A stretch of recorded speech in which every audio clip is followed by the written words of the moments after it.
Hello, this is Scholar Strive doing some math, specifically geometry. If you're from Medea,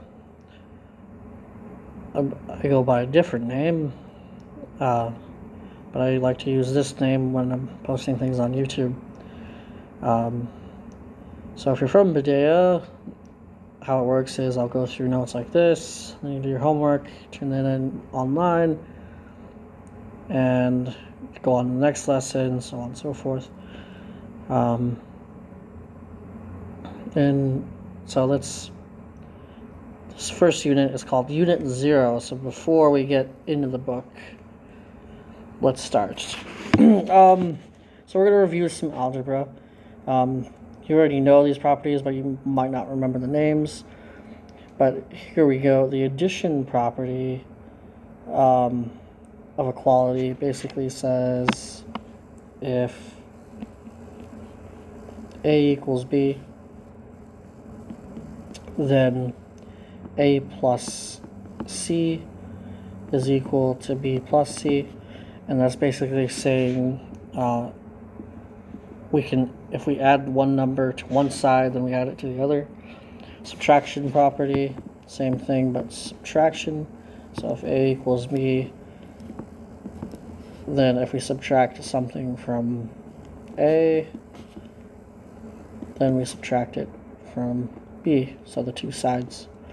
Multiplication property, if A equals B, then A times C is equal to B times C. Division, if A equals B, then A divided by C is the same thing as B divided by C. Substitution property,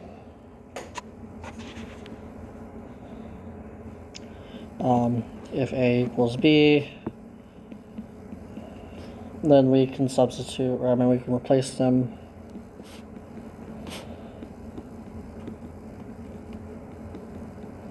with each other.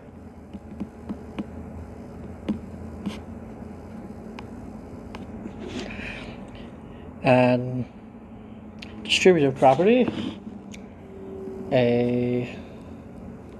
so remember A times quantity B plus C, that is equal to A times B plus A times C. Alright, so the reason why we're looking over those properties is because I'm going to introduce you guys to something called proofs. And we'll be working on this a lot through the semester. But we're going to use something, hopefully this is something easier to work with, just to introduce you to proofs. Not all your proofs are going to look like this, but basically they want you to prove something. In this case, x plus 7 equals 15. So we're going to solve it like normal, but I'm just going to have a barrier here. And we're going to say that on the left side, we're going to be our statements. And then on the right side, so let me write that a little better. Statements. And then reason. So x plus 7 equals 15. Now, if you already did this in your head, you know that x is 8. But with hopefully in your algebra class, we show our work. So we would subtract 7 from both sides, right? And when we're writing a proof, so we solve it like normal on the left side. On the right side, we have to give a reason why we're allowed to do that.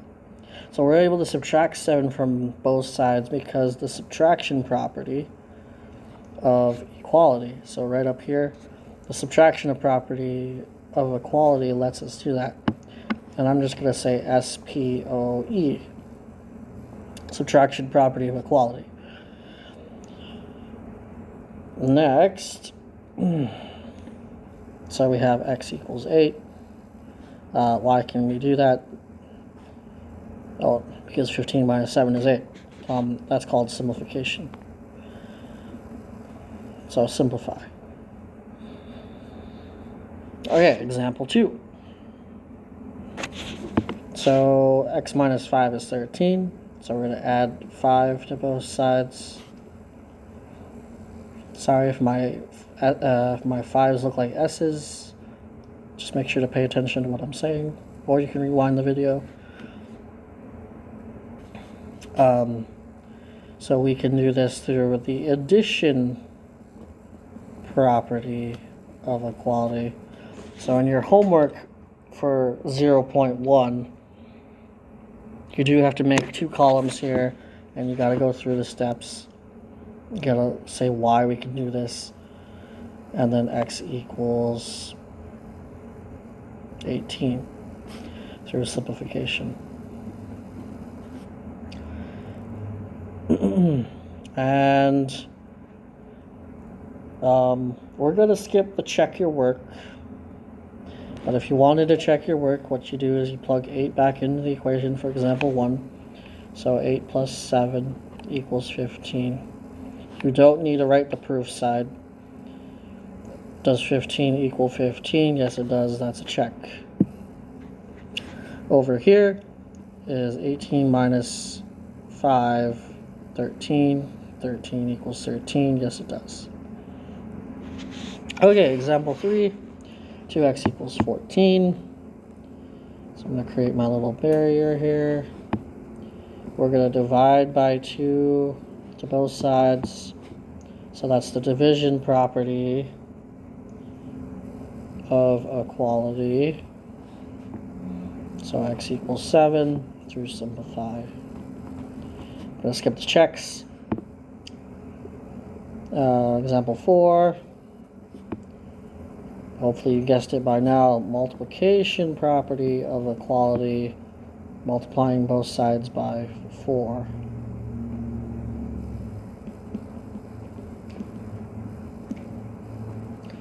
So we get x equals 12 through simplification. And those are pretty basic.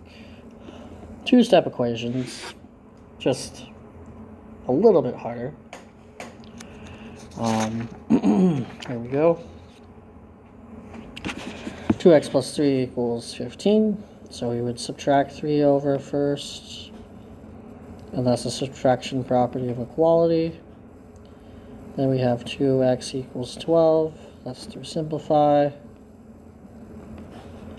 And then we're going to divide by 2. That's division property of equality. And we get x equals 6 through simplify. Okay. Example 6, add 5.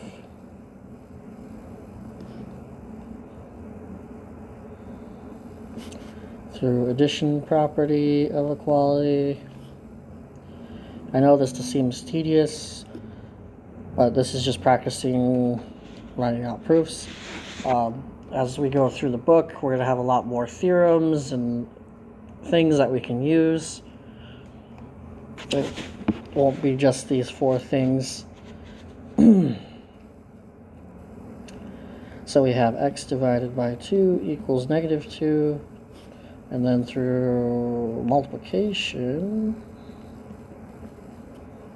we multiply both sides by 2. Those cancel. X equals negative 4 through simplify.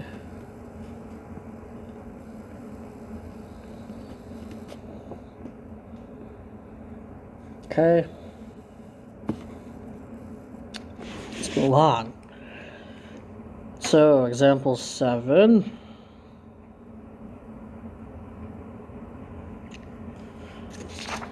We have multiple terms on both sides,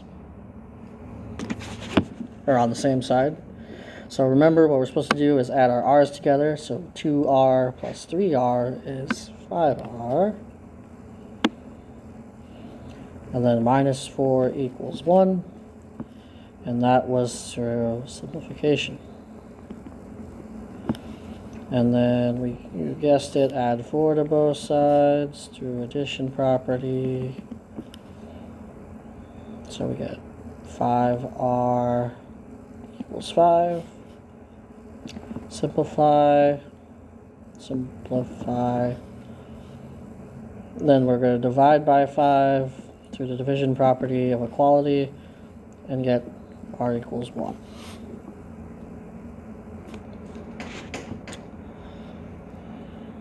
So every statement that you put, there's a reason for it.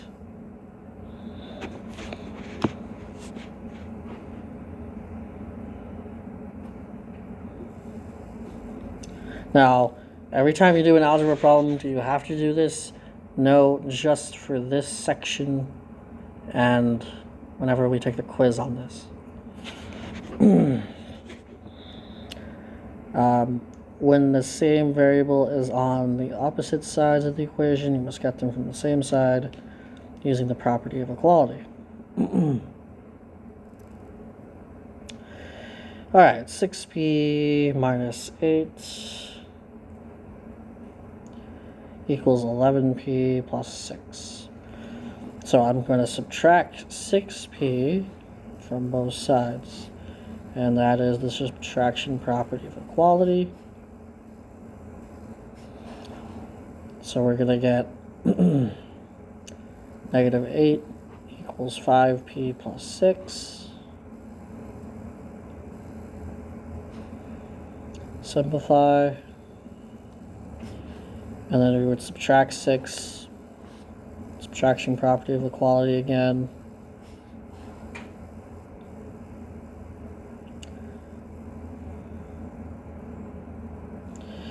So negative 14 equals 5p. And then we would divide by 5.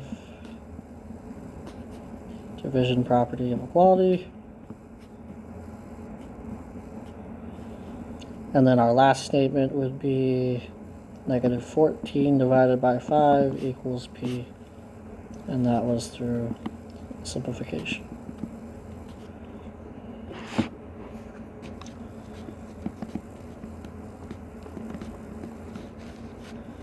So remember the right side, once again, these are reasons. Left side is statements. Statements, reason. And again, we'll go over those columns later on throughout the year. Use the distributive property. Okay. So example 9, they want us to use the distributive property to distribute this 2/3 to the 60 and the 9. So 2/3 of 6 is 4. So this would become 4t plus 2/3 of 9, which is 6, equals 12. So on the right side, it would be called distributive property.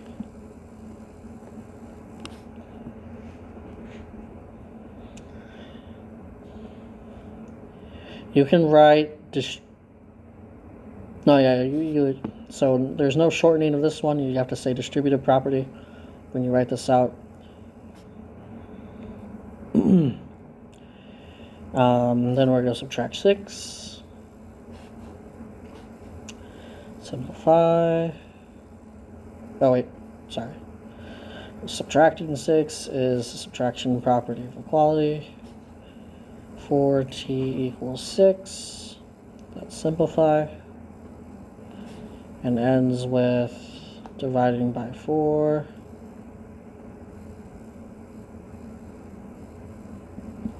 Division property of equality.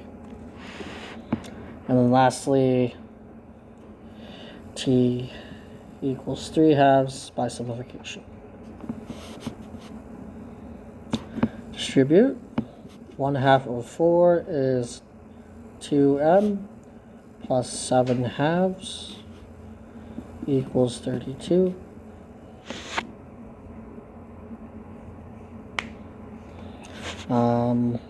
So That's distribute. And I'm running off the screen. So I'm going to subtract 7/2 over, that's through the subtraction property of equality.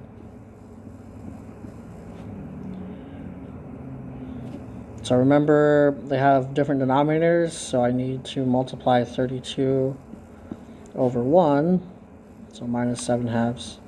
I need to double this, so this is 64 minus 7.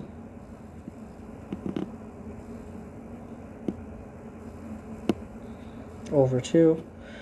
So this becomes 2m equals 57 over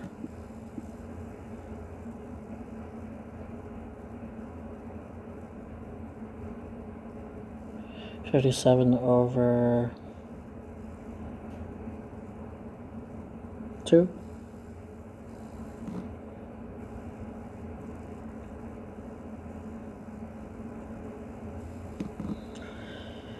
And that is simplification. And then we would divide by 2, division property of equality. I'm not writing this down. And then your answer would be m equals 57 over 4 through simplification. Okay, word problems. The table shows the number of ripe raspberries on a plant for the first 4 harvest days. The remaining 10 days follow the same pattern. Find the number of ripe raspberries on the 10th day of the harvest. So we can expand this table here.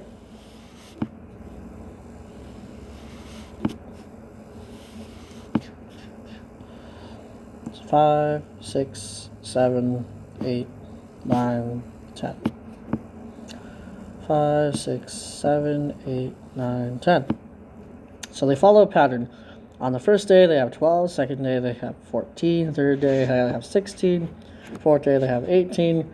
So they're going 2, adding 2 each time, plus, plus. So on the 5th day there would be 20, 22 on the 6th, 24 on the 7th, 26 on the 8th, 28 on the 9th, and 30 raspberries on the 10th day. If I was going to create an equation, so the number of raspberries is equal to 2 times the number of days plus 10. So if I plug 1 in there, 2 times 1 is 1, plus 10 is 12. Plug in 2 days, get 4 plus 10. So if I wanted to know the 10th day, I would just plug in 10 into the equation and get 20 plus 10, which is 30. So 30 raspberries.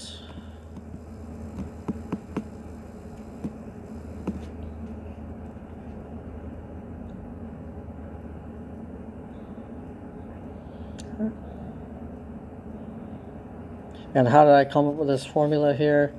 I like to think of D as an X, raspberries and Y's. So how did we change X to become Y, or how do we manipulate D into becoming R? So we're adding 2 each day, so that's where 2 times D comes from. And then how did we get to our first day? We added 10. Okay, some other facts that you've learned throughout the years. If we add 2 positive numbers, so looking at this one right here, if we add 2 positive numbers, we get a positive number. If we add 2 negative numbers, we get a negative number. If we have a big positive number plus a small negative number, it becomes positive. If we have a small positive number plus a big negative, it'll be negative.